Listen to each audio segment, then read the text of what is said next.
Good morning, everybody. Welcome to this October 3rd, 2022 meeting of the Charlotte City Council Transportation Planning and Development Committee. We'll start with introductions. My name is Ed Driggs, and I chair the committee.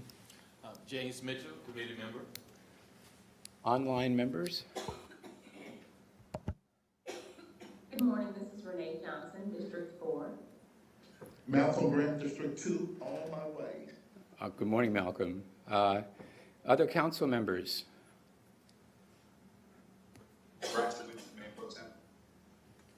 Great. Why don't we go around the table then? John Lewis, Executive Director, Charlotte Area Transit System. Jason Lawrence, Director of Planning, Charlotte Area Transit System. Allison Craig, Interim Planning Director. Liz Babson, City Manager's Office. Yolanda Jones, Planning Department. Lynn Alexander, Charlotte Transportation.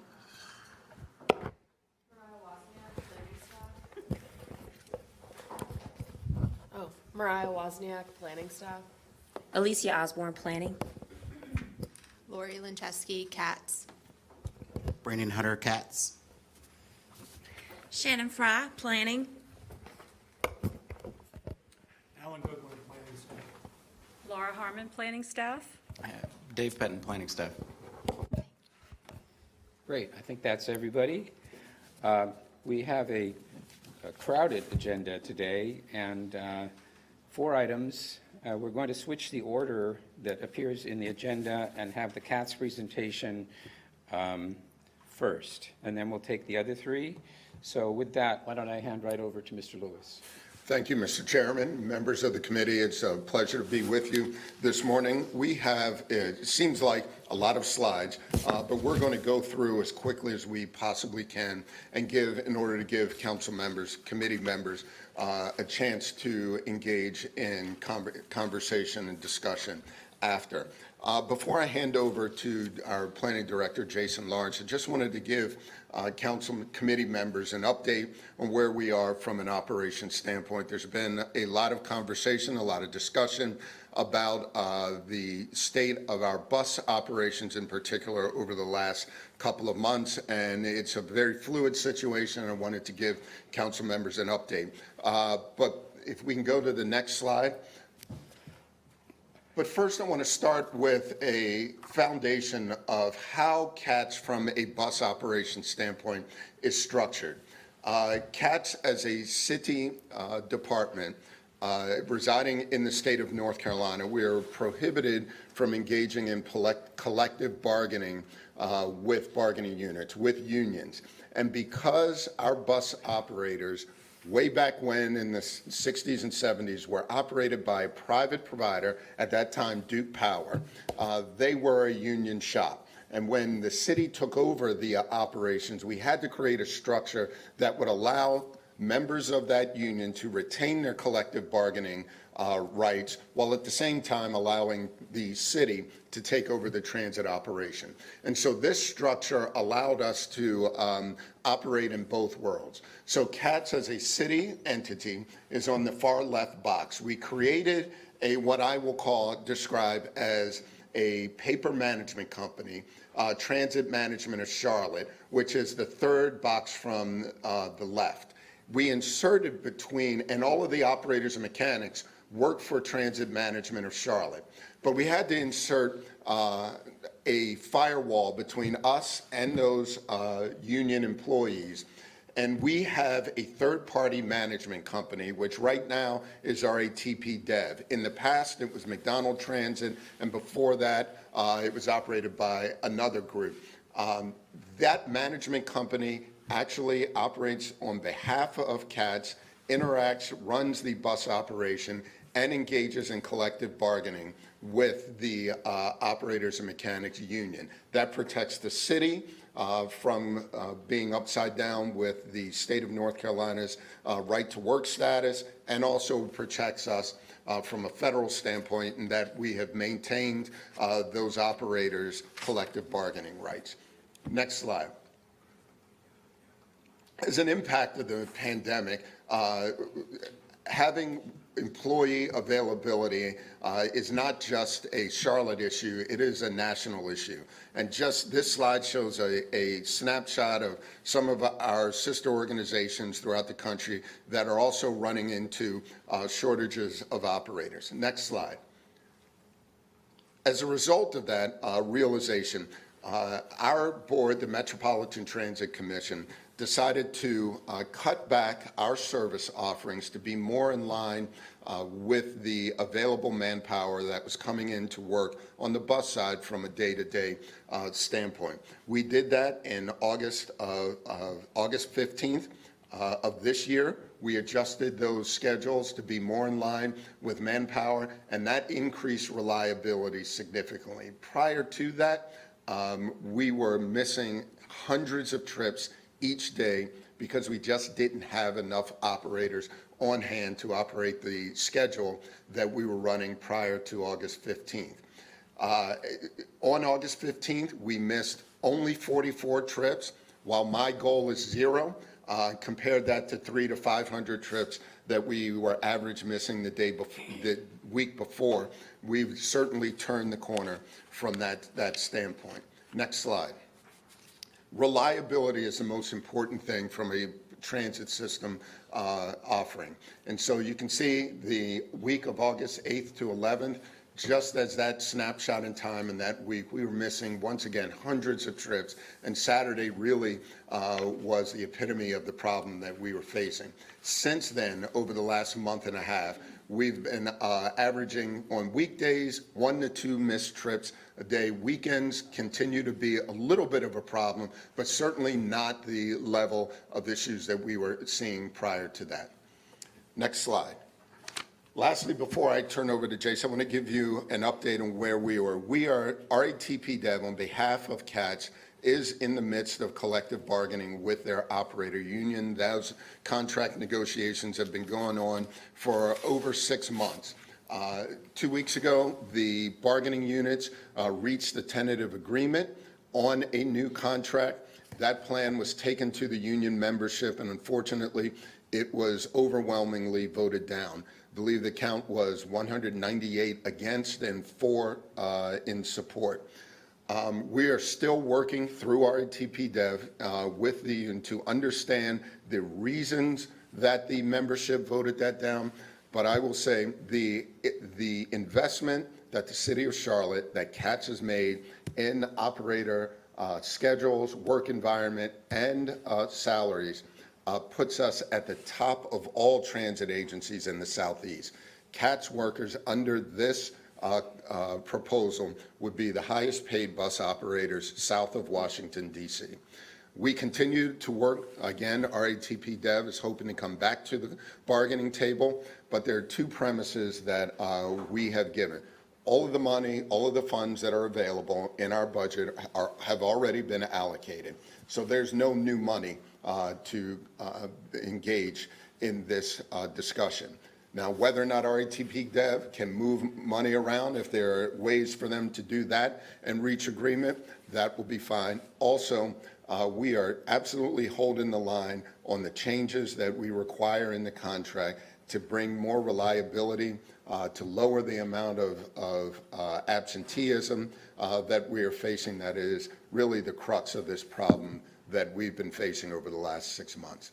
So just wanted to bring you up to date on where we are operationally, and then I'll let Jason run through really quickly the project status, the multiplicity of projects that we have on the agenda today. Mr. Lewis, Yes, sir. you have no indication of what the sticking points were in negotiations, or, I mean, that's a very lopsided vote. It seems to me we should have been able to glean. I mean, was it about the steps we're taking to reduce absenteeism? Was it money? We don't. Was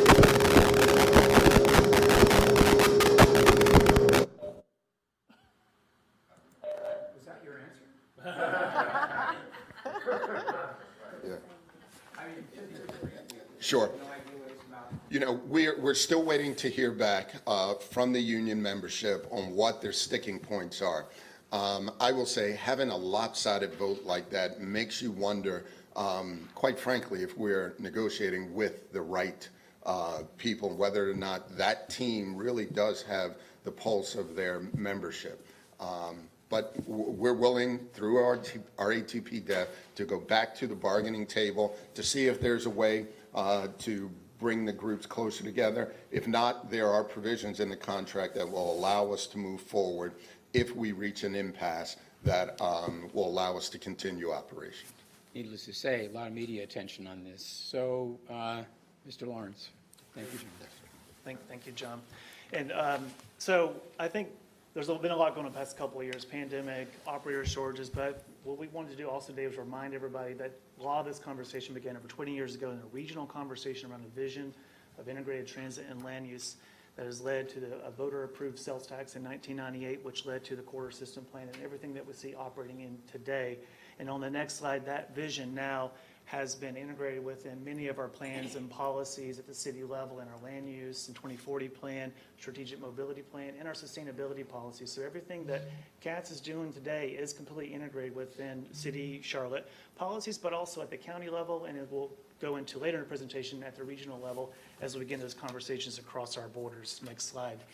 And how we will achieve that vision of integrated transit and land use is these two documents here, the 2030 Transit System Plan, a 5-corridor rapid transit system plan, and Envision My Ride of high-frequency bus routes, mobility hubs, and on-demand services throughout Mecklenburg County. Next slide. And that those two visions will ultimately be the foundation of the Connect Beyond effort that has been endorsed by many of our metropolitan planning organizations across our 12-county, 2-state region. Next slide. But fundamentally, how we get there is building a better bus network. The Envision My Ride effort that was adopted by the Metropolitan Transit Commission of May this year set forth a vision of prioritizing our bus network from high-frequency services at the street level, but also at the stop level, but also improving individuals' travel time. How we will start that first, next slide, is a first-level integration and implementation of microtransit, which is first last-mile services with rideshare companies, but also on-demand services through third-party contractors to improve mobility throughout our county and our city. Phase 1 will be our first last-mile pilot of on-demand zones, mostly centered around the Lynx Blue Line. We'll start in the North End area and the University Research Park area. This will be through our app in partnership in a very tight geography from the Blue Line station to points within the zone around those stations, similar to the app the pilot we did a few years ago, but this will be completely embedded with our CATS Pass app. Phase 2 of that is an on-demand pilot starting in the northern communities with a service called the Village Rider, which is 60 minutes. Service today already performs some on-demand services within that zone. We're going to start public outreach there to begin the conversion of that to a completely on-demand service. And why that's important, starting there, we have numerous routes within our system in the city of Charlotte that are also 60 minutes. What we'll learn from this pilot and this conversation with the public will also help with our routes within the city of Charlotte. And then phase 3, we'll develop that full implementation strategy. We have a grant from the Federal Transit Administration to do implementation for a 60-minute conversion of on-demand services throughout our city of Charlotte and Mecklenburg County, so that we have no route that is greater than 60 minutes, but is a more on-demand service that goes directly to the ridership and then directly to high-frequency services like our Lynx Blue Line. Next slide. Ultimately, what we're talking about here from the transit piece is building that connected network of frequent transit that serves mobility hubs, that connects to microtransit, a bike and scooter pedestrian connection, driving and rideshare, but also provides that integration into the goals and visions of things like the 10-minute neighborhood concept and the 2040 comprehensive plan. Next slide. And nowhere does that connected network really come together is at the Charlotte Transportation Center, where we have the Lynx Blue Line and the Lynx Blue Line extension. City Lynx Go Line Phase 1 and 2 all come together at the CTC with a mobility hub that we feel can really enhance our passenger experience through a public-private partnership to redevelop that site. And on the next slide, we have certain goals that we want to ensure that we achieve with any public-private partnership to redevelop the Charlotte Transportation Center. We must have a temporary facility while that is under construction. We must elevate the transit rider experience. The center there today solved the 1990s problem of no shelter. Today, we want to have more climate control space, more convenient connections between the blue line and the gold line. We want easy and transit connections, sustainable design, electrification of our fleet, integrating and make it LEED certified within that facility, but also going back to the vision of integrated transit and land use, making sure that that is elevated throughout this facility, that is an active, vibrant place integrated within a mixed-use development. To help further that conversation, on the next slide, we are having a number of public outreach opportunities with our communities, starting tomorrow at pop-ups at the Charlotte Transportation Center, to ask the basic question, what do they want to see in a new transit facility? What could be improved? This will be going directly to our customers. Next week, we'll have virtual public meetings talking about some of the design options. On the 11th, we'll have our Transit Services Advisory Committee on the 13th, and then a public meeting in this facility at the Charlotte-Mecklenburg Government Center to discuss their design options. And then the following week, we'll go back out to the Charlotte Transportation Center with additional pop-ups to show those design options to our riding public. Next slide. Next steps for this body, we had the presentation last week with public outreach I just mentioned. We're going to come back to this committee on the 7th to give some of the feedback that we've heard from the public, have that report back on the 14th of November in a forthcoming memorandum of understanding, and then we'll be back at the Metropolitan Transit Commission for another update. Next slide. I mentioned that sustainability piece of this. This is a new piece within the Charlotte Area Transit Systems divisional organization.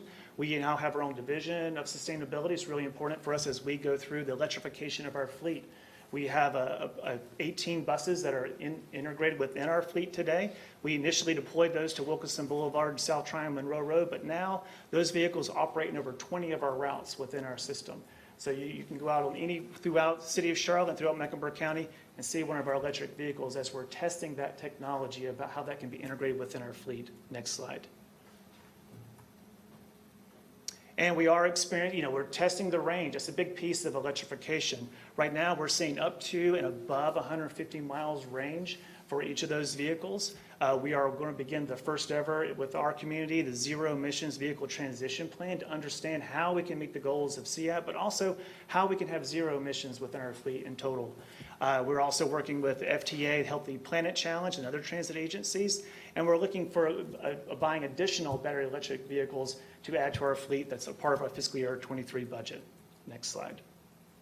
So unfortunately, today on the agenda, we had Kelly Goforth, who's the director of our development, to give this part of the presentation. She's not able to be here today, but she will be in subsequent meetings to go over as these projects that go from planning into project development and hopeful implementation. But as the map stands in front of you today, the 5-core rapid transit system plan has changed a lot over the years. Primarily a bus rapid transit plan in the late 90s. Now is a mostly rail-based plan with the implementation of the Lynx Blue Line and CityLynx Gold Line, a new South End station underway. We have the streetcar. We're planning, moving forward, the Lynx Silver Line, 29 miles across 3 counties. And we have a strategy for rapid transit in the North Corridor, a phased implementation of bus rapid transit, and a long-term vision of commuter rail. Next slide. So as we look to advance the CityLynx Gold Line, there on the map, you can see how the CityLynx Gold Line touches many of our rapid transit corridors. Phase 1 and 2 implemented in total in 2021, August. And then we have phase 3, which extends that to the former Eastland Mall area and then out to Rosa Parks Charlotte Transportation Center. And one thing we noticed on the next slide is when the Gold Line went in operation, how to improve that. We talked about prioritizing the bus network. The Gold Line also needs to be prioritized. And so we've been having opportunities of discussion with the community and also with enforcement to improve the reliability of the Gold Line to ensure that people don't park on the rails or get in the way of the rails. So we certainly have noticed that as something that needs to occur. Next slide. And we implemented a series of short-term improvements about supplemental pavement markings and signage, signal priority at the locations there at French Street, and increased enforcement and signage of towing to improve the reliability of the Gold Line. And the Gold Line can be now viewed in our CATS Pass app. Next slide. And so as we look ahead to the remainder of the 6 miles of the 10-mile CityLynx Gold Line, we are advancing that phase of development into design and environmental, and we're looking at alternatives along Trey Street, Central Avenue, and Betty's Ford Road to continue that prioritized approach to the Gold Line services as we look to the full implementation of that program. Next slide. So I mentioned the Lynx Silver Line, truly one of the largest project of our light rail system, 29 miles across 3 counties, a maintenance facility, 29 stations, serving Matthews, City of Charlotte, Charlotte Douglas International Airport, potential extensions also into Gaston and Union counties. Next slide. And where are we in this project phase? You know, it was adopted in different phases in 2015 and 2019 as a part of our system update. It's now moving into pre-project development, and we're refining the scope, or refining that alignment. You'll see in the coming months in front of this body, conversations about interlining the Lynx Silver Line to really improve potentially the aspects of the operations of that project as we look to put our best project forward. Next slide.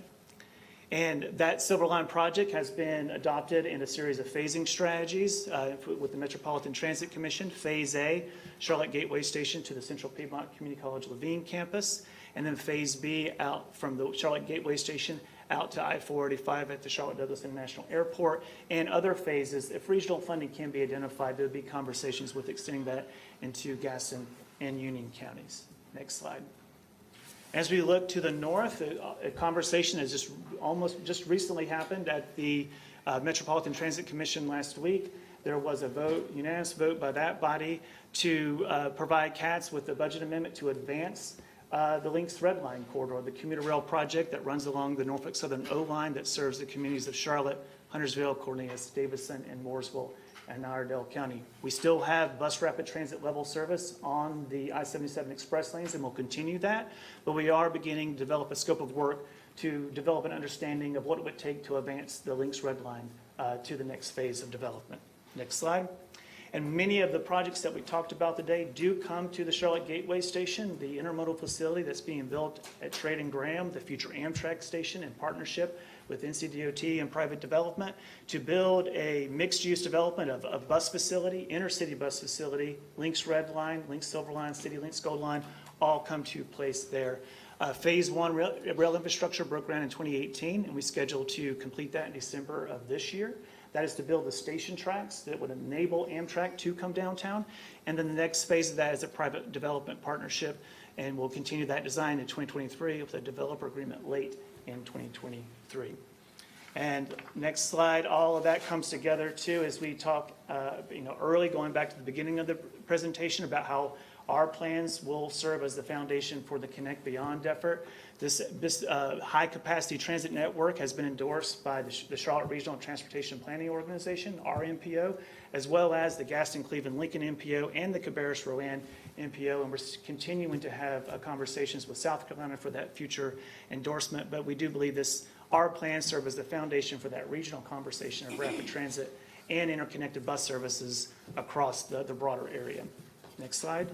And to close, we have a couple of upcoming agenda items for Lynx Silver Line interlining, CTC, Equitable Transit-Oriented Development, CGS, Charlotte Gateway Station, Zero Emissions Transition Plan, and continue to come to you with a Vision My Ride and microtransit. Wow. Got it. Mr. Lewis, when I said that we needed to get through the slides, I didn't realize you had a secret weapon. That was a lot. So, committee, questions, comments? Sir. If I may, thank you, Mr. Chair. I'm sorry. So for the new kid on the block, bear with me here. I might ask some questions. Just for clarification, if you all don't mind. So on the bus organization structure, I think there was a lot of conversation about the management company and the operators. So, Mr. Lewis, just for clarification, so I understand. So RTP Dev is our negotiation arm with the operators. They are the management company that sits between CATS and the operators. Okay. And so our ATP Dev not only runs, manages, oversees the operation, but also engages in collective bargaining. Wow. And so when we set a budget to increase compensation, do we set that or RTP Dev? City Council sets the budget for both, for all of CATS. That includes our rail, STS, all of our operatings. As a part of that, CATS provides the broad parameters to our ATP Dev.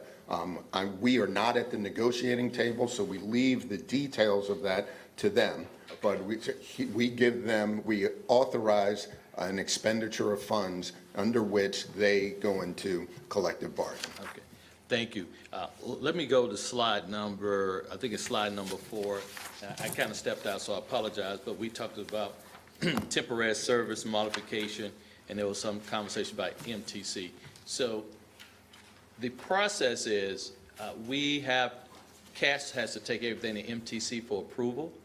So think of the MTC as the strategic vision arm of CATS. Okay. So all of our service modifications, all of our plans and programs are authorized by the MTC. The City Council, because we are a department of the City Council, of the city government, the City Council handles all of the fiduciary aspects. So all of our contracts, procurements, et cetera, come through City Council authorization. Got it. Thank you. Let me flip over into slide number 6, and I think I heard a key word, Jason, you said, or maybe Mr. Lowe, you said, there's no new funding. So when you look at slide number 6, we talk about kind of our future. When you say no new funding, I think, Mr. Lewis, but you did mention that we had some success to raise the grant that we received from the federal government. That's correct. And let me clarify that statement. That statement was intended only for the negotiating parties.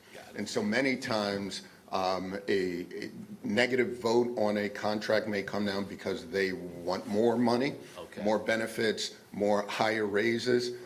What we've said to RATP Dev, there's no new money available for that aspect. Got it. Okay. Thank you, sir.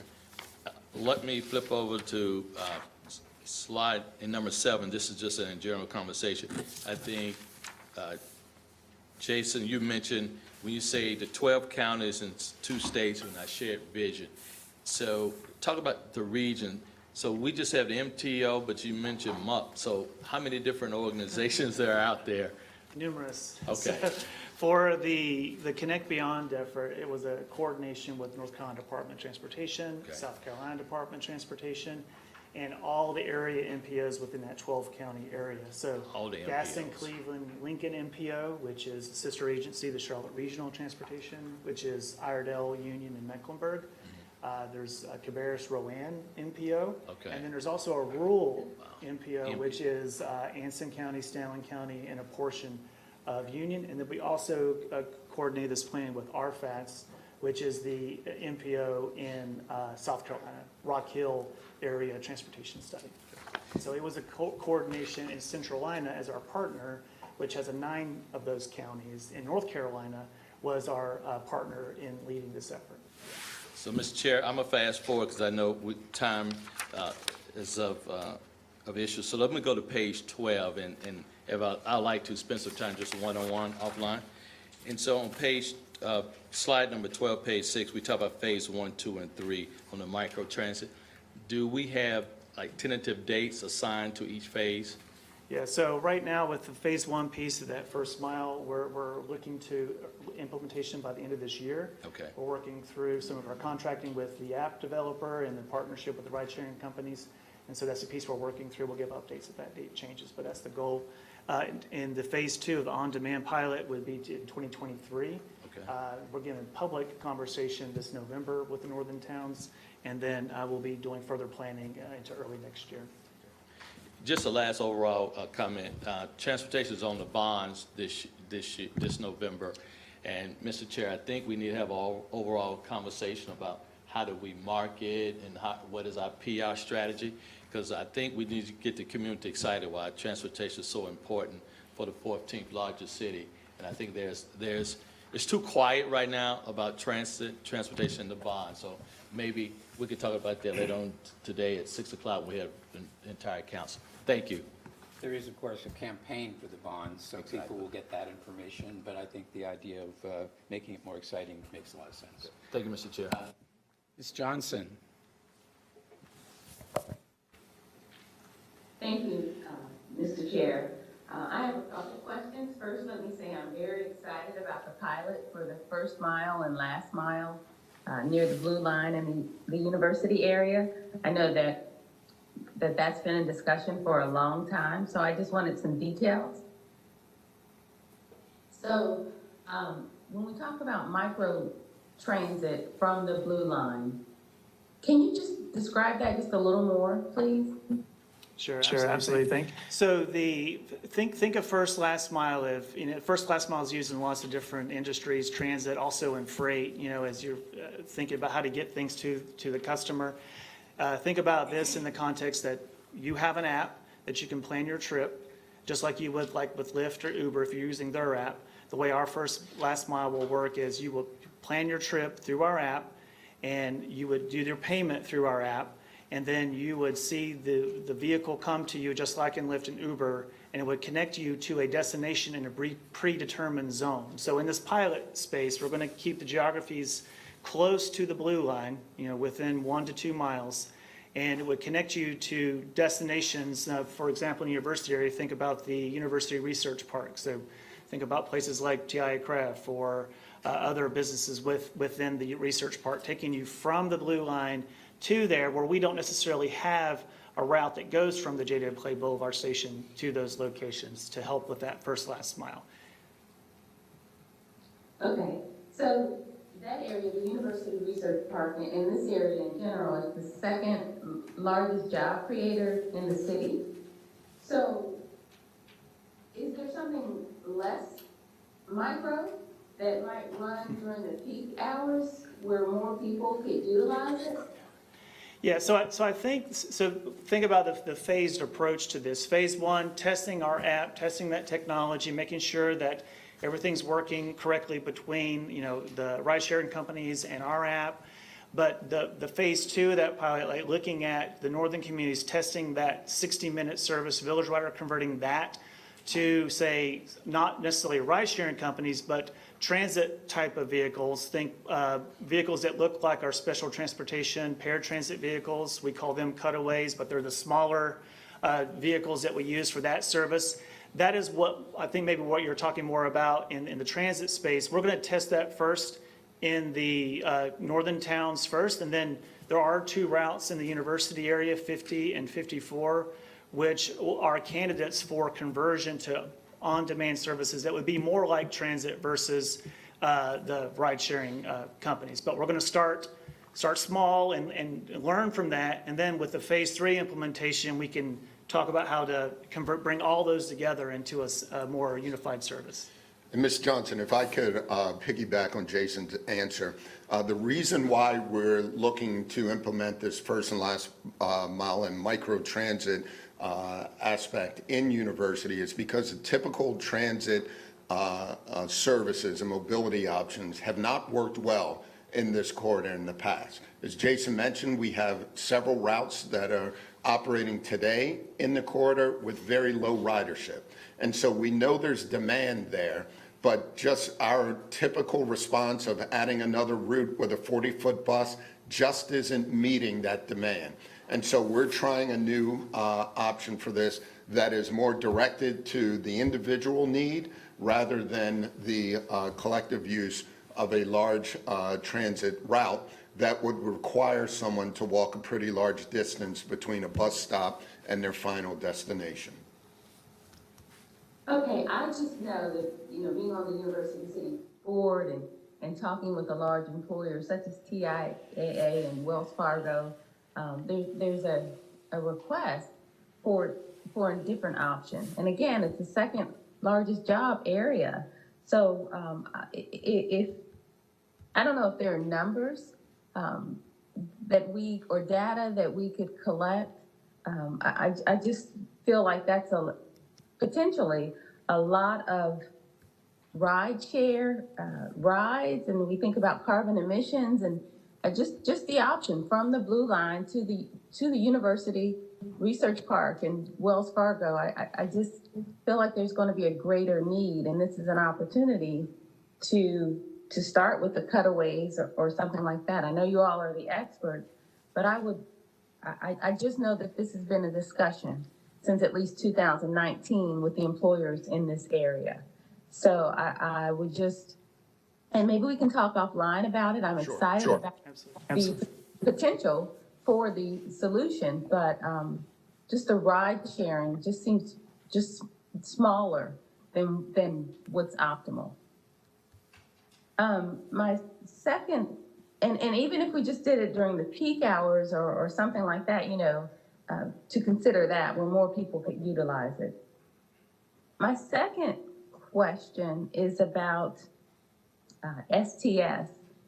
Is there any discussion about increasing the STS service, and what would be required in order to do that? Right now, we know that individuals who aren't within 3/4 of a mile from a bus stop can't access the special transportation system. So the individuals that are affected are the disabled and the elderly, and they just don't have access to transportation. And that's an equity issue.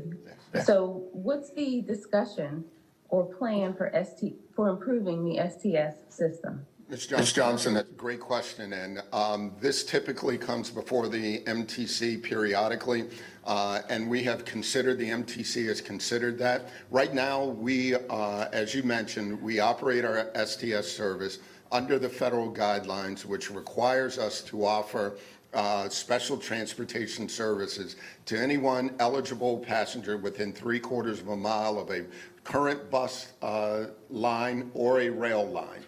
Those areas that don't fall within that parameters are served by the county MTS system. So no one loses access to mobility options within Mecklenburg County. I think what happens is people aren't very familiar with the county service, or sometimes they confuse the county service with CATS or vice versa.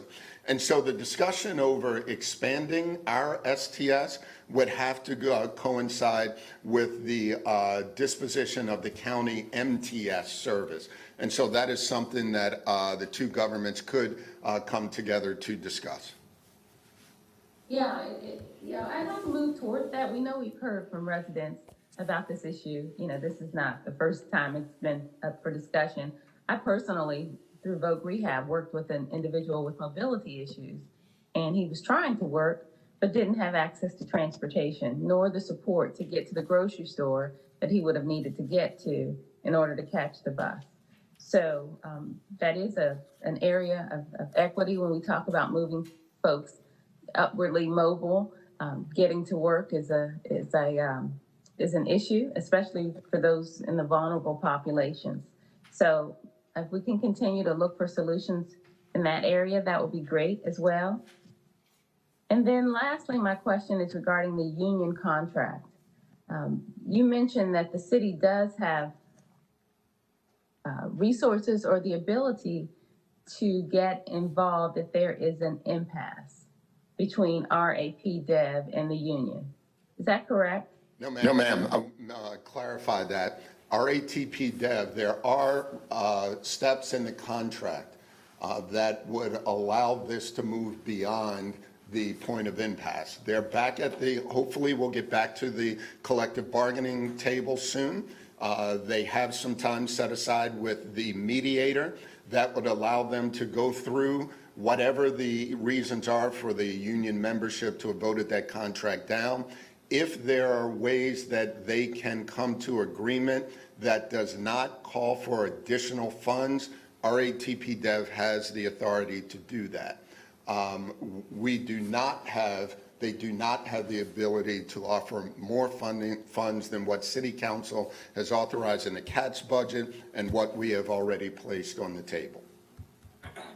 How long is the union contract? Typically, the contracts are 3 years. The third year of this current contract ended June 30th of this year. And they've been in negotiation for 6 months? Yeah, they started negotiations, anticipating the end of the contract in June.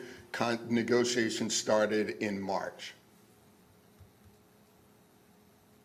So does the city have any oversight as far as outcomes for the management company?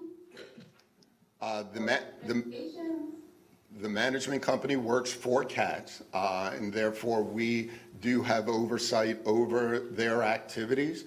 But again, the city cannot engage in direct negotiations with the union. That is prohibited, yes. I understand that. Our relationship is with RAP Dev. That's correct. Right. So my question again is, the outcomes or the negotiation or the results of RAP Dev, that's where the city, we have the oversight, right? Like, it's expected that they negotiate with the union in a timely manner. Absolutely. That is not just a city requirement, but that is also a federal requirement. That's why the negotiations began in March of this year. Okay. Okay, so, and maybe we can talk offline. I'd like to know what is timely manner, or what are our expectations from the management company and what options we have. Sure. Be happy to talk offline with you on that. Okay, thank you. I don't think we have any further questions. Oh, I'm sorry, yes. We are actually already behind schedule, but please, go ahead. I've heard the presentation, and I apologize for being late. Oh, that's all the questions I have. Thank you. Thanks, Ms. Johnson. The times for the pop-ups, I know it's from October 4th to 6th. I might want to pop up myself to talk to the public. What time are you guys going to be out there? Sure, tomorrow we'll be there between 4 and 6. We'll be at lunchtime on Thursday, I think it's 11:30 to 1, and then 4 and 6 the evening of the 12th, the 6th as well. Okay. We can make sure we get those dates to you. Okay. Yeah, we'll send those out. And I know RTP Dev got a lot going on right now, right? To say the least, but once we kind of get beyond this hurdle, when does their relationship with the city expire? When does that come up for review? RATP devs, they have one more. So typically we enter into 3-year contracts with 2 option years. They are currently in the midst of their first option year. That expires January of 2023. We would then have the option, one more option year with them, and the full contract would expire in January of 24. Option year, help me understand. Their second option year. Whose option? So the city's option, CAT's option, whether or not we exercise that final So we can't allow option. it to expire, excuse me, but I'm trying to clarify the option. Yeah. We could have allowed, their contract could have ended after the 3rd year, and we couldn't, but we chose to exercise the first option year, which they are in now. We have the opportunity to enter into a second option year in January. But if we end that, we'd have to think through the procurement timeline of bringing in a new contractor.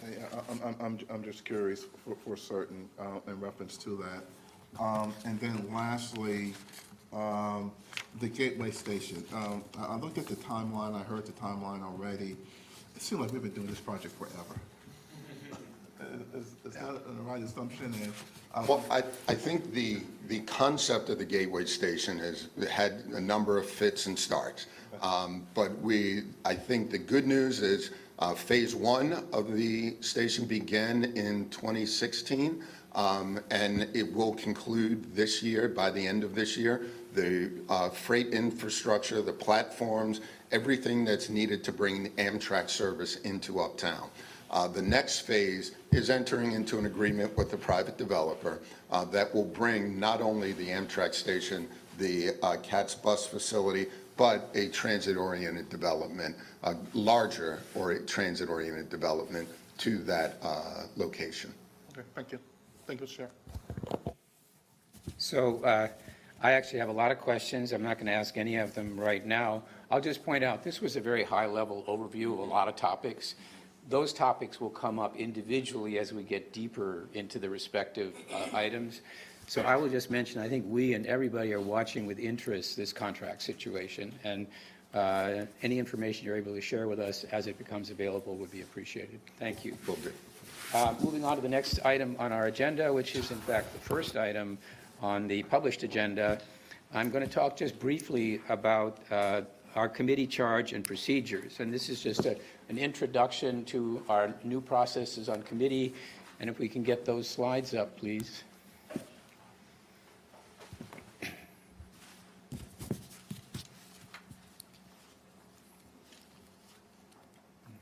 Those come next.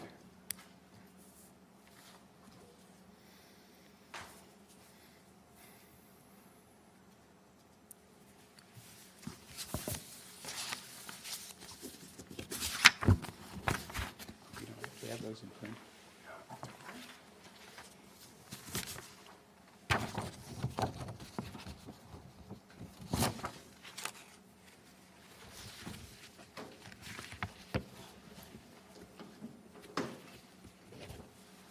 That's not it, right?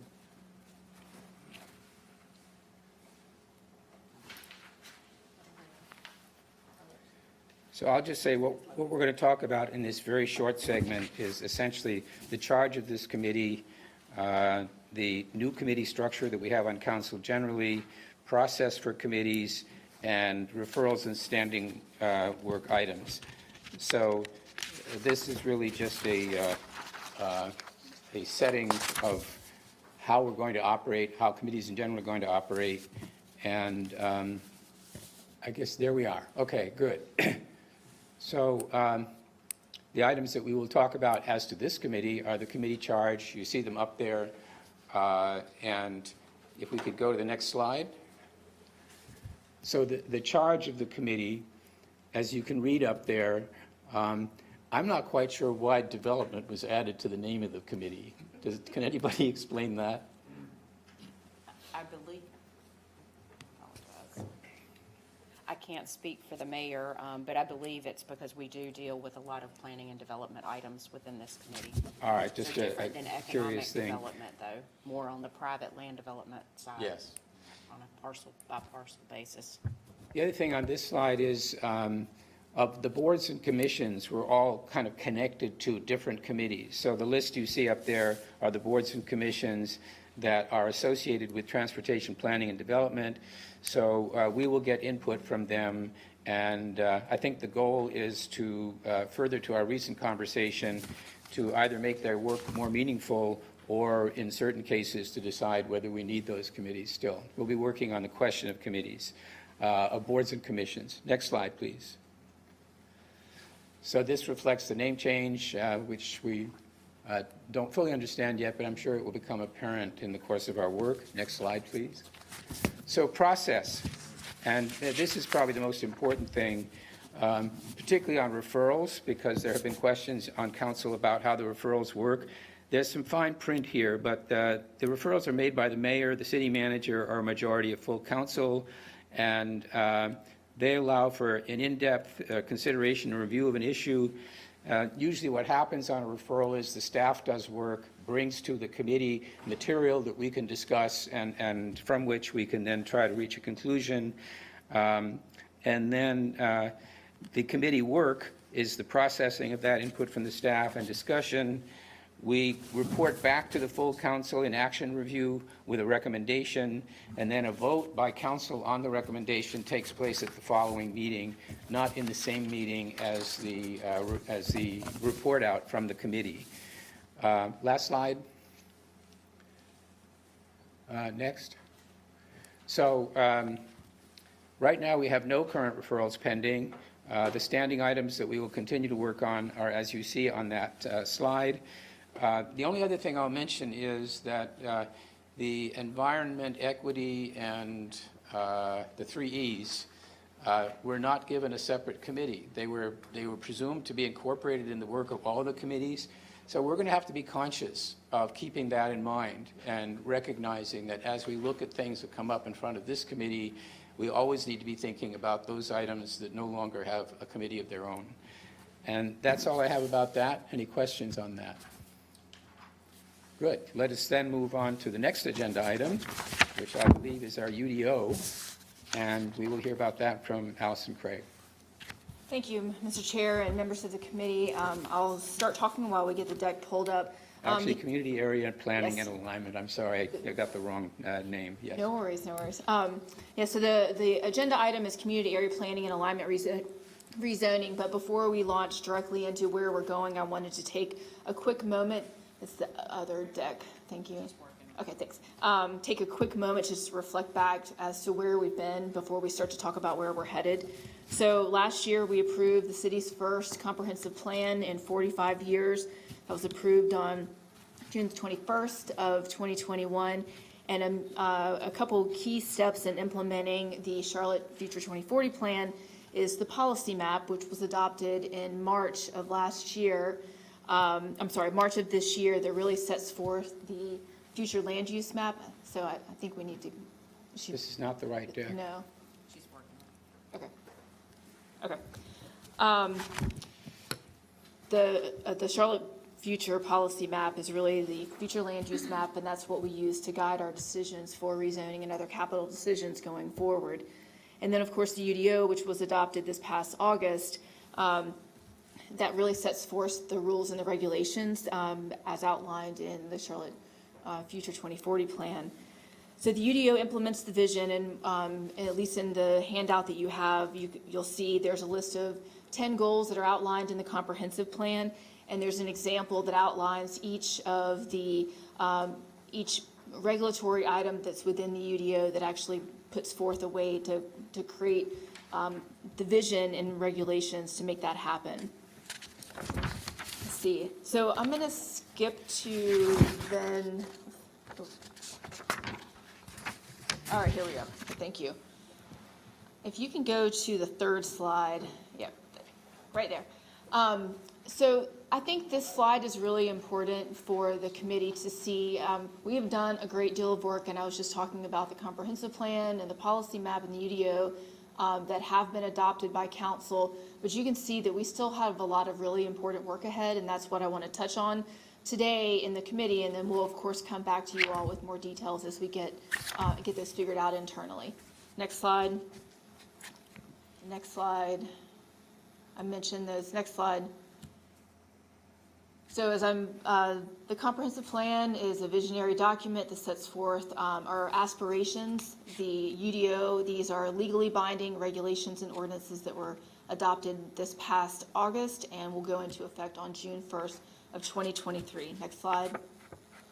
So these are a sampling of the 10 comprehensive plan goals and a requirement that's outlined in the UDO that requires those regulations in order to put those goals into effect. Next slide. So this is the policy map. So you've been seeing this in your rezoning meetings, and so the policy map was adopted in March. It became effective in July of this year, and this is the map that we use in order to base rezoning decisions. It serves as a foundation for future zoning decisions. This is really a citywide map, and we will get to a granular level in community area planning where we will confirm the place types and make adjustments as necessary.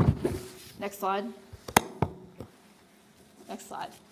So I want to talk just a quick moment about where we are today. Shannon Fry will discuss UDO implementation. There's a great deal of work underway now to prepare us to be live and ready to go with a UDO effective date of June 1, and she'll touch on all the different training and UDO university ideas that we have. Next slide. I know you all have talked a lot about rezonings, and so as I mentioned, the policy map provides that basis for land use. In rezoning decisions, there are times in which we find some inconsistencies. We evaluate that based on the context, based on what place types are in the area, if there's access to transportation, among other items, and then really look to see if the rezoning petition is advancing the Charlotte 2040 comprehensive plan goals. So just to clarify, the UDO cannot be a basis for land use decisions until it's effective on June the 1st. We do use the UDO as providing staff guidance and principles for what our desired outcomes will be on June 1st. So look, as an example, transitions between development activity and neighborhoods, heights. You can ask how the UDO relates to, or how the project relates to UDO standards, how it might translate. But again, it's not something that we can use as a basis for land use decisions solely until June 1st of next year. Next slide.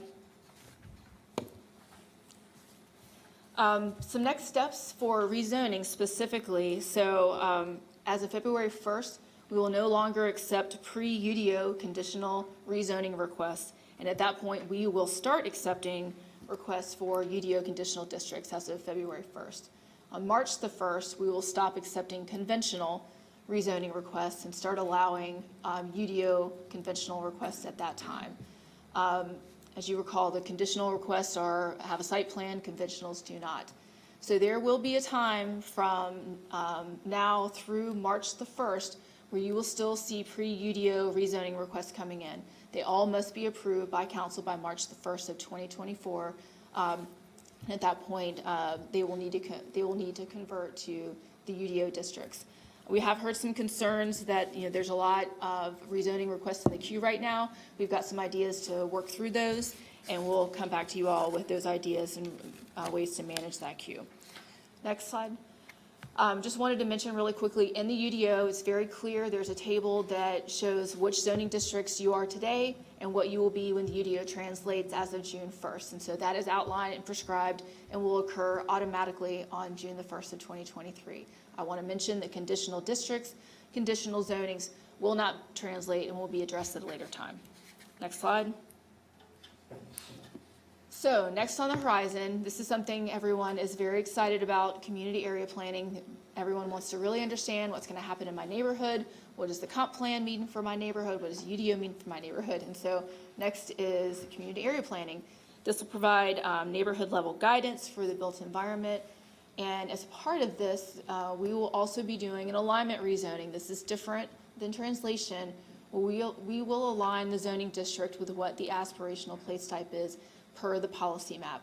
These two efforts are companion efforts. While they will be led by different parts of our planning department, they will work hand in hand, because at the end of the day, the community wants to understand what's happening in their neighborhood. And the reality is that it really occurs as a combination of area planning and through the alignment rezoning process.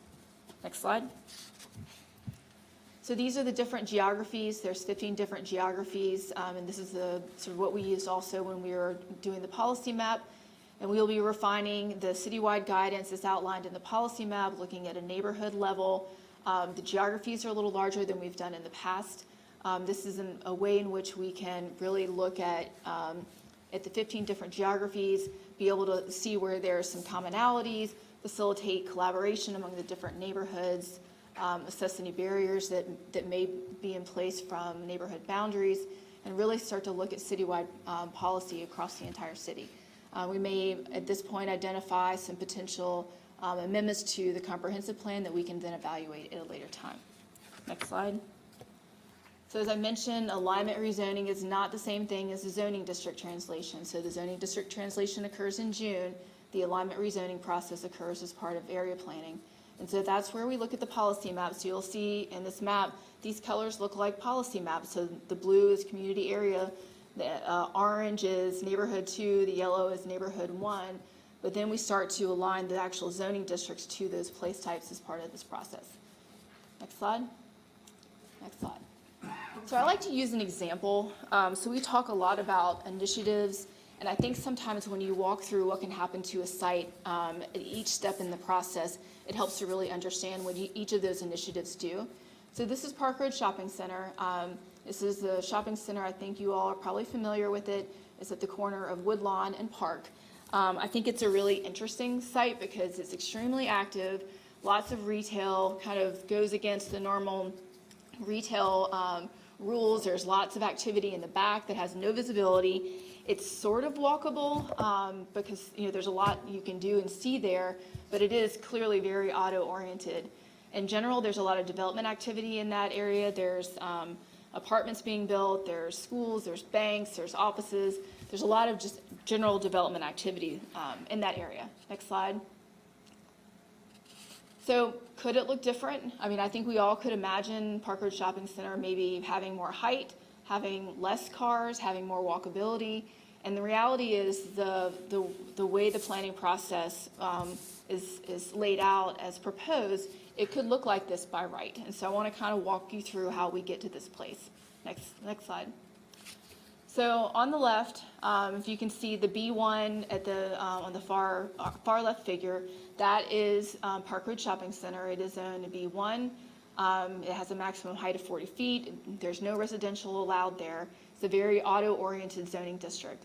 That zoning district will stay in place until the effective date of June the 1st of next year. This past March, we identified Park Ridge Shopping Center as being a community activity center. And that's not just Park Ridge Shopping Center, it's a large area around that, recognizing that we want that to be more than what it is today. So that's what's outlined, and so if someone wants to come in through a rezoning, then they will look to the policy map for guidance as to what could be developed there.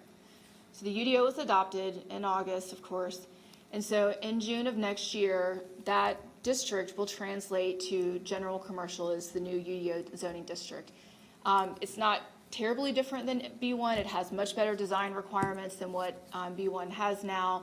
It has a little bit greater height allowance. It's up to 50 or 65 with the bonus, still excluding residential.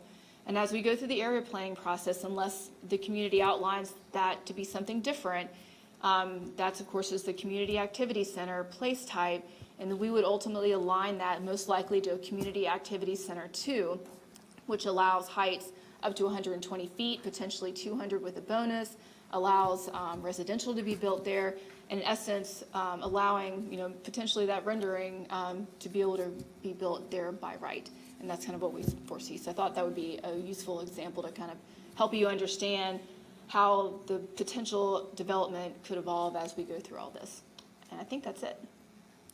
So I wanted to actually, real quick, I know we've been asked a couple times before, can't you have a website that has everything on it? So it needs to be updated. It still has some of our sort of pre-adoption efforts on there right now, but charlottenc.gov/Charlotte Future, that's where we'll have all these connected initiatives all on one page, so you can go to that one page for updates. And that's it. Happy to answer any questions. Questions? Ms. Craig, thank you. Mr. Chair, thank you. Ms. Craig, go to slide number, let me make sure. Page 7, UDO implements the vision. And I think you said we have 10 characteristics, I only counted 7. So- Sure, I didn't have all of them on there. I Okay, just wanted to okay. use this as an example to say, like, look through the goals and each of the goals and just picked an element in the UDO that actually truly does implement that and requires it. Okay. Yep.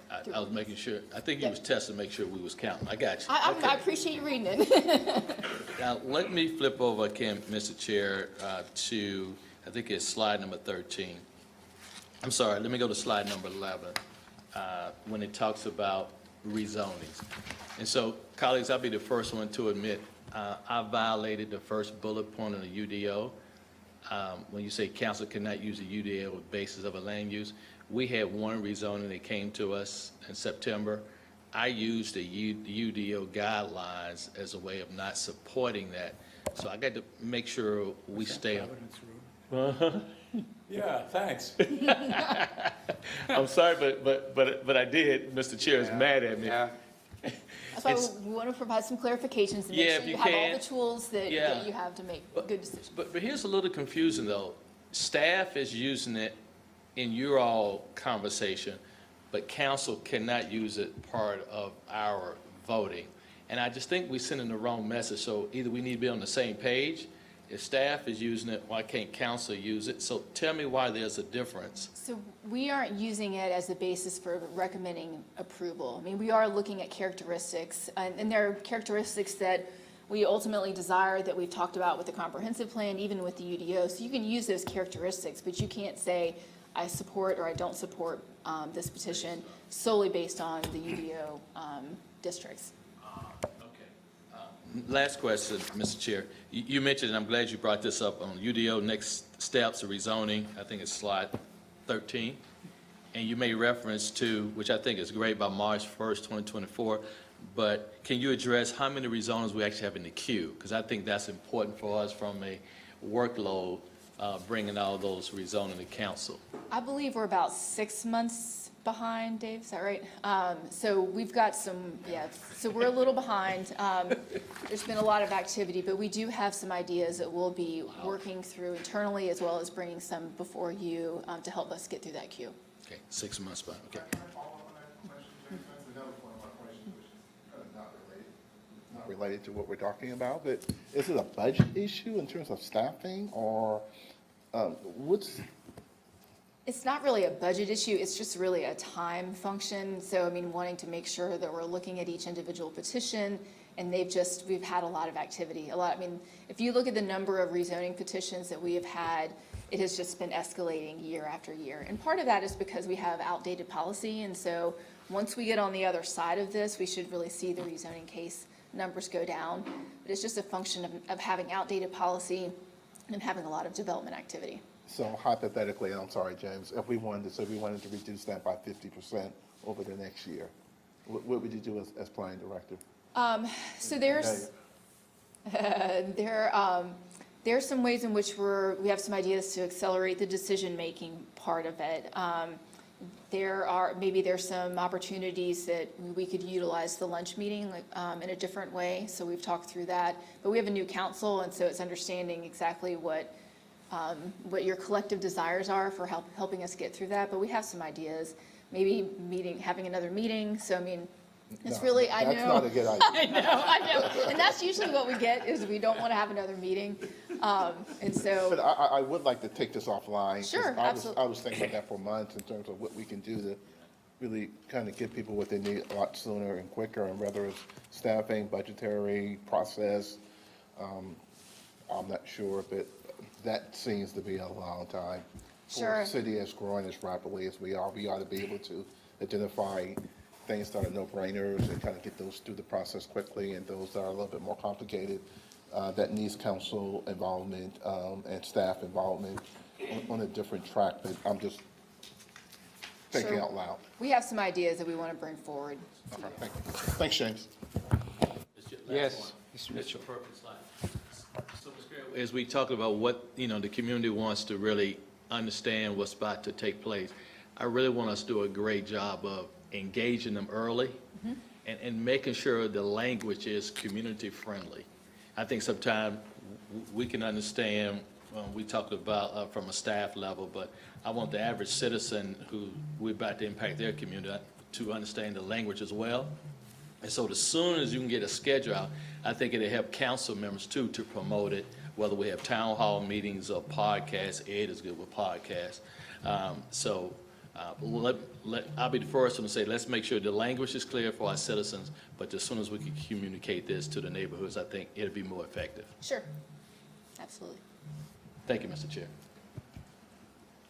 So I just want to mention quickly before we go to Ms. Johnson, Ms. Craig, you and I did have a conversation, and I'd also talked with the manager about resources, and because I had that concern too. I see a tremendous amount of work taking shape in terms of what's going on with the UDO and wading through that with these rezonings. I don't think a 6-month wait is good for economic development. Sure. So I think we need to remain focused on it. Appreciate you raising the question. Yeah, and that's my point, and I don't want to take away, the staff has done a tremendous, Absolutely. a lot of work over the past year, and I think I'm an expert on the scale from 1 to 10. I think I'm at a 6.5, and I just want to appreciate the work you guys have done. Thank you. I appreciate that. Councilmember Johnson.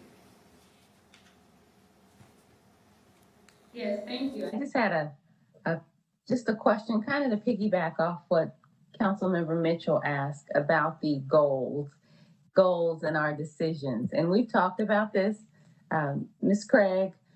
It is confusing for the residents, but also to council members. If we have these goals in the petition and we've marketed this information for a long time, if we're not able to use this information in decision-making, and I think that you're saying we are, it's just not the sole reason for our decision. We do need some extra guidance. If we're going to use this tool, then we need to use this tool or perhaps consider removing it, or I don't know what the answer is, but I think we need to be consistent in our messaging and our actions, and I know you agree.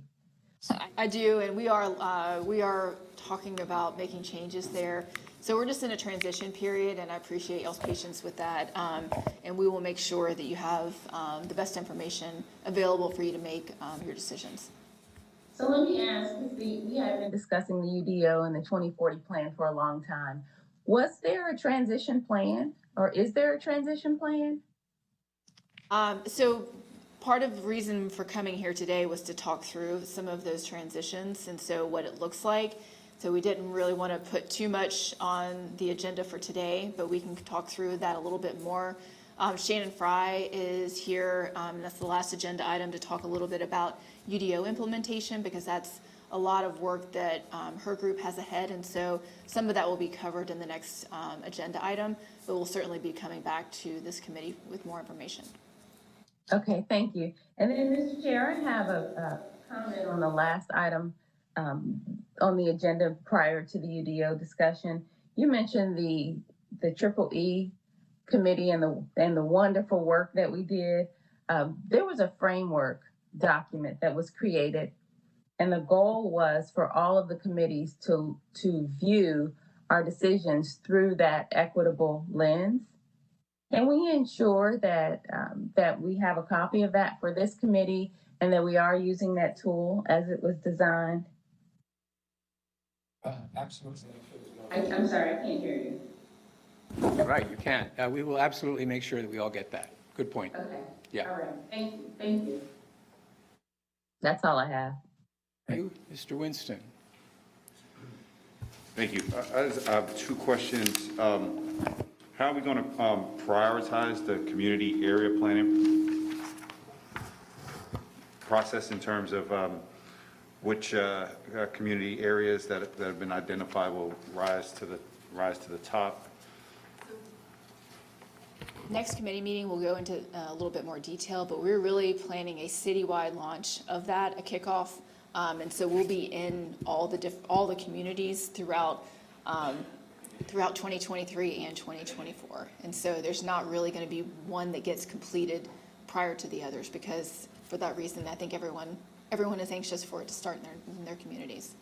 Sounds good. And the dates you put up on slide 13 about utilizing conditional and conventional districts, it seems like it's going to be confusing through 2024, at least in terms of how decisions are determined. But I know part of the kind of the thought process behind the UDO and Comp 2040 plan was that these new districts will conform, but it seems like we would potentially have a lot of these decisions could not conform to the standards set forth in the UDO or the Comp 2040 plan. How will you kind of, how will we kind of deal with the map already not conforming? Will there be a note or something like that when, the future iterations of land use changes on those particular parcels, like, because we would want it to conform, right? Like, that's the whole idea. So if a rezoning petition is to UDO standards, it has to conform to those standards, and we'll start accepting those applications in February and March of next year.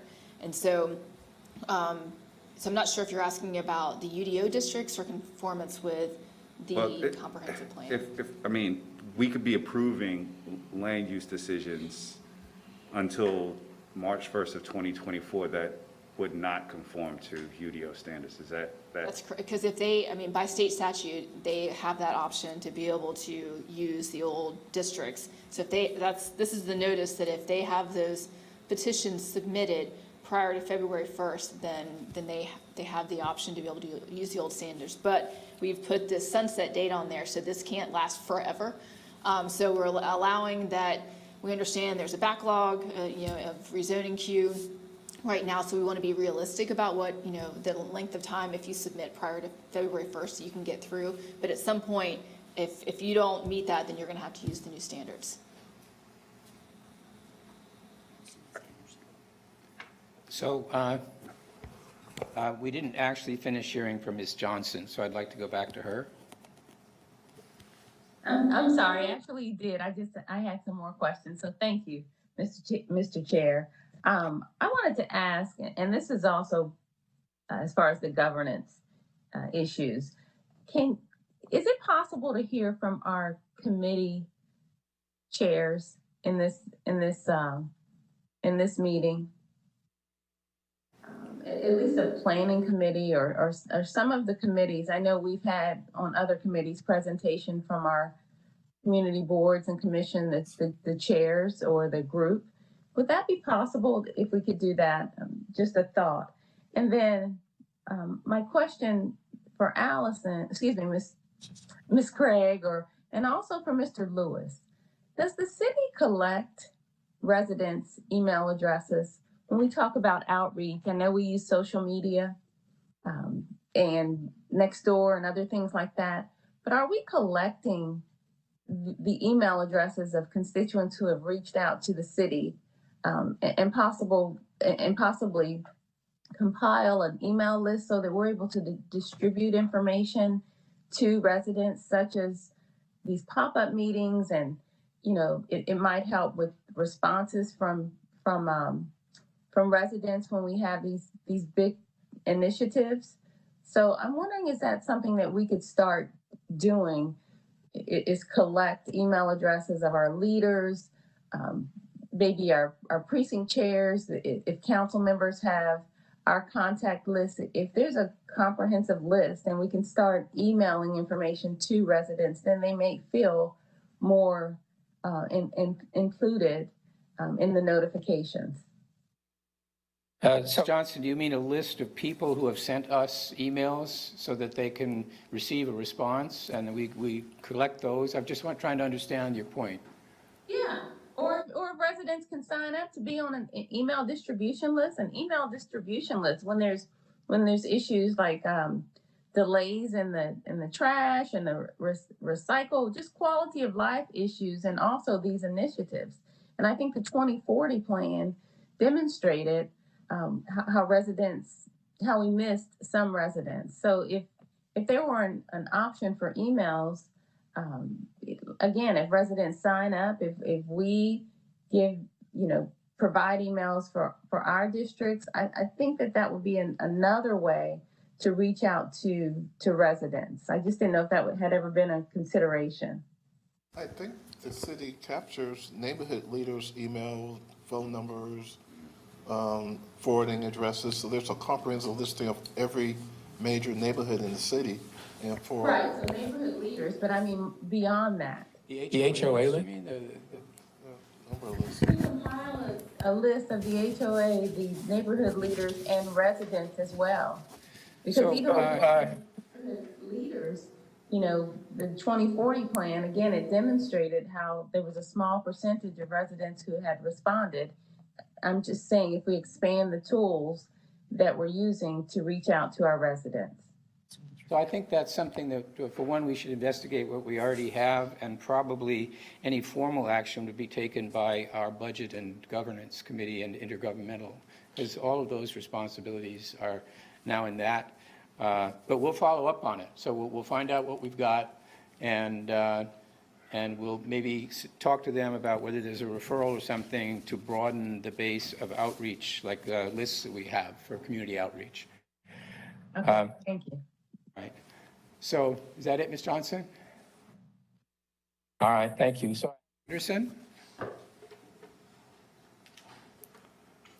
Thank you, Mr. Chair. If you could go back to the slide that was showing the community area, the actual community areas, I had a question around what's driving the structure of the breakout of those, because the south middle one looked pretty large, spanning across a large square mileage. So are those areas driven by population, or what's driving the breakup of this? Yes, this is the one. Yes, thank you. I'm going to have Alicia come up and answer. We use these geographies also. I'll let Alicia answer that. Thank you for your question, Alicia Osborne, Planning. So the areas that were referred to as the community planning areas were developed during the comprehensive plan and used for our outreach. All of the areas, as shown now, are equally distributed by population. The land areas are big. I'll give you that for some. But the idea is to have collections of neighborhoods having conversations beyond your typical boundaries like highways and greenways, so they could have a conversation around similar issues, concerns, and develop more of a collaborative or collective solutions for those neighborhoods, but population was the driver. Thank you for that clarification. I understand. Just being familiar with that area, it seems like the composite of neighborhoods in that South Middle are different. They have some different characteristics, but I appreciate the clarification on that.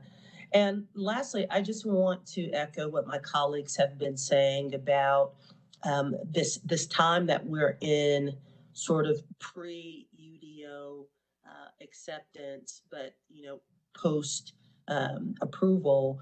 There's our conversations around rezoning and the approval process. I believe it would be helpful if perhaps staff can provide a rubric or some kind of framework to help council members navigate through these discussions between now and March of next year. Because I think the lines become blurred in some of these discussions, and we want to have clarity as much as possible as we are dialoguing around decision-making in this space.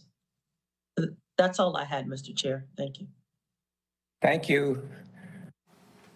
Nobody else pending. So, Ms. Craig, I'll just point out that for me, the sequence of translation, alignment, zoning district translation, and so on, and what the status is at each point in time. So if you do, for example, at the beginning, you do I guess the translation where everything converts. So if you have a new zoning classification based on the UDO, and you translate it, and the existing use doesn't conform to that, then it's considered a non-conforming use at that point, meaning that any subsequent, it's grandfathered in, right? But any subsequent use to be done by right would have to conform, or they would have to apply for a rezoning. Now, you and I have talked in general about the fact that these discussions that we have on a zoning night, I think demonstrate a little uncertainty on the part of council members. And so I talked to Ms. Craig about the possibility of, in one of our strategy sessions, setting aside some time just to talk about how this works, what the criteria are that we apply to a rezoning, and to understand better how the staff is working, because I'm hearing from petitioners that the staff are applying UDO type of criteria to current petitions. And for us, that creates a little bit of a muddle, and I think a situation like the one you described, where you didn't know, is probably not unique. So I would like to pursue that if the committee agrees. And what I discussed with you was that we have some questions that we develop in order to structure the conversation, that we get a proper referral to this committee to talk about it, and that we then have a segment of a strategy session for the full council to achieve more clarity and not have those conversations in zoning meetings. And with that, I will not ask any of my other questions right now. So we are close to the scheduled end of this meeting. Does anybody have a hard stop at 11:30? Because I would like to hear the last agenda item from Ms. Craig about the UDO implementation, which I think is pertinent to what we were talking about. I have a hard stop. Okay. We can make this really brief and come back next. Let's do this quickly if it's all right. And let's try to do this quickly now, and we'll follow up anyway. I think we'll hear more about this as we follow up on what I just talked about. But hello. All right. If I can just introduce Shannon really quickly, and I know y'all have heard a lot from Laura and Alicia through the years. Shannon is the division manager over our land development division and planning, but even more importantly, she provides oversight to the Charlotte Development Center, which is the one-stop shop that was created by the city manager in FY19, so which is a 6-department collaborative to make more permitting more efficient. So she's got a lot on her plate as the UDO administration falls in her lap, and so she is here to give an update on implementation.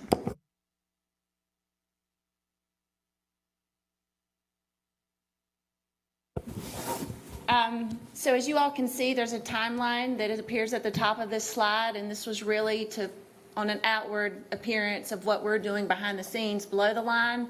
But just to highlight, we are in the transition phase of the ordinance that's been adopted, now going into the hands of the folks that'll be implementing it and interpreting it on development applications. So we're looking at opening this portal that you can see, and that is intended for anyone who has a UDO question from the external facing side, citizens, et cetera, multiple questions about where a use is located, to be intentional about having a single location. Because as you know, there are multiple articles, and each of these departments will have an administrator. So whether that's street, stormwater, zoning, we're trying to be intentional about capturing that net around all those inquiries. The other thing that's being discussed in terms of timing, we have came up with a communication that's being put on the internet that basically says when we will begin taking land development applications subject to the UDO, as well as what permit choice investing means across conditional zonings that were previously approved.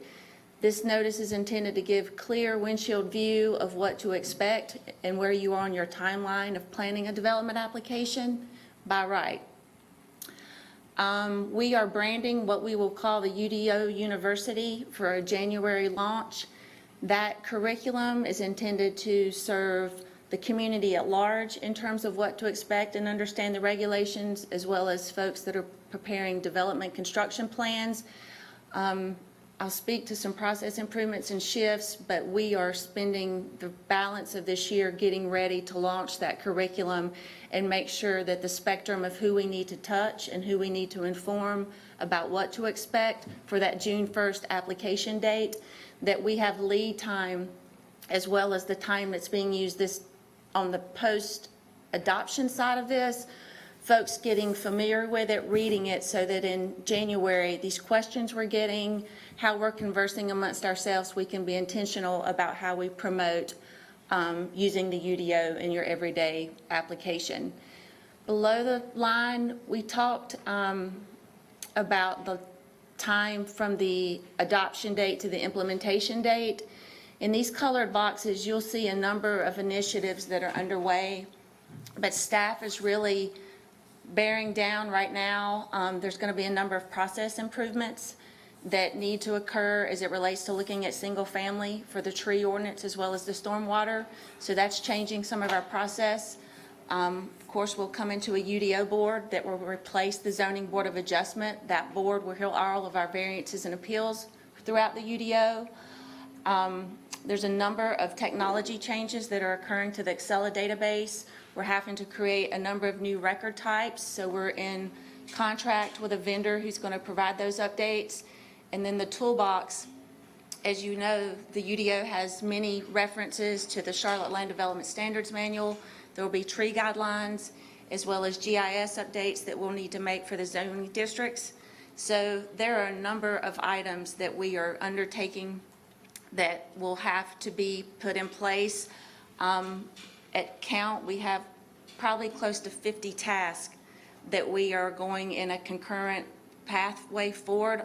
These are just a few of those items, but there is a significant organizational shift behind the curtain to pull it up on June 1st. So if there are any questions, I was trying to go fast, but the content's there and the key dates are really what we wanted to promote for today.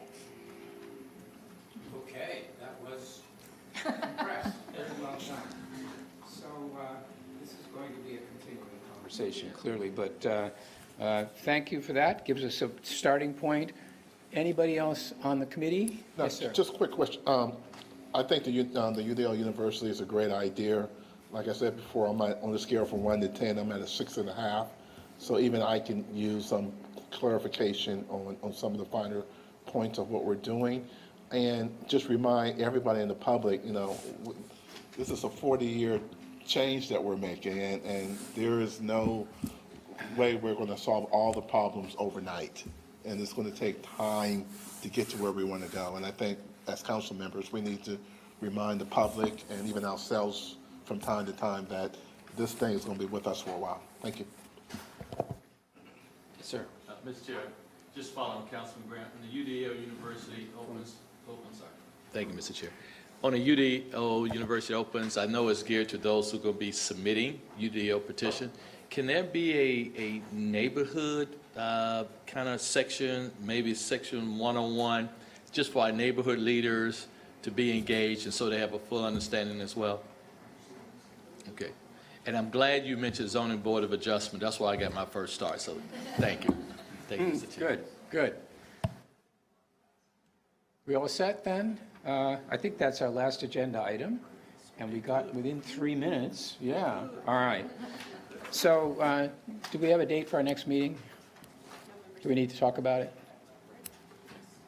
November 7th. November 7th? Yes, sir. All right, November 7th is the next meeting. And with that, I'll entertain a motion to adjourn. Second. All in favor, stand up and leave the room.